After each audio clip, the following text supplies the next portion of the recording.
ജീവിതം അങ്ങനെയാണ്. വളരെ ശാന്തമായി സമാധാനമായി സ്മൂത്തായിട്ട് പോയിക്കൊണ്ടിരിക്കുന്നതിനിടയിലാണ് പെട്ടെന്ന് നമ്മുടെ ലൈഫിലേക്ക് പ്രോബ്ലംസ് വരുന്നത്.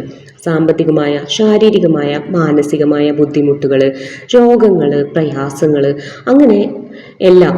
പക്ഷേ നമ്മൾ കാത്തിരിക്കുക, എല്ലാം ഒരിക്കൽ കലങ്ങി തെളിയും എന്നുള്ളത് മനസ്സിലാക്കുക. ക്ഷമിക്കുക, ക്ഷമയാണ് വേണ്ടത്. തീർച്ചയായിട്ടും എല്ലാ പ്രയാസങ്ങളും കടന്നു പോകും.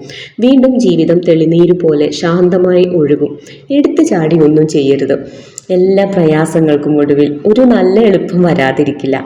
ക്ഷമിക്കുന്നവരുടെ കൂടെ എപ്പോഴും ദൈവമുണ്ടാകും എന്നല്ലേ പറയാ.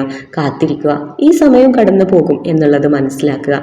എല്ലായ്പ്പോഴും ഒരുപോലെ ഒഴുകിയാൽ അത് ജീവിതമാവില്ലല്ലോ. ഇടയ്ക്ക് ഒഴുക്കിന് ശക്തി കൂടും, ഇടയ്ക്ക് ശക്തി കുറയും, ഇടയ്ക്ക് കലങ്ങി മറിയും. പക്ഷെ കുറച്ച് കഴിയുമ്പോൾ തെളിയും. അതങ്ങനെയാണ്. കാലം മായ്ക്കാത്ത മുറിവുകളില്ലല്ലോ. തീർച്ചയായിട്ടും നമുക്ക് കാത്തിരിക്കാം നമ്മുടെ നല്ല നാളേക്ക് വേണ്ടി.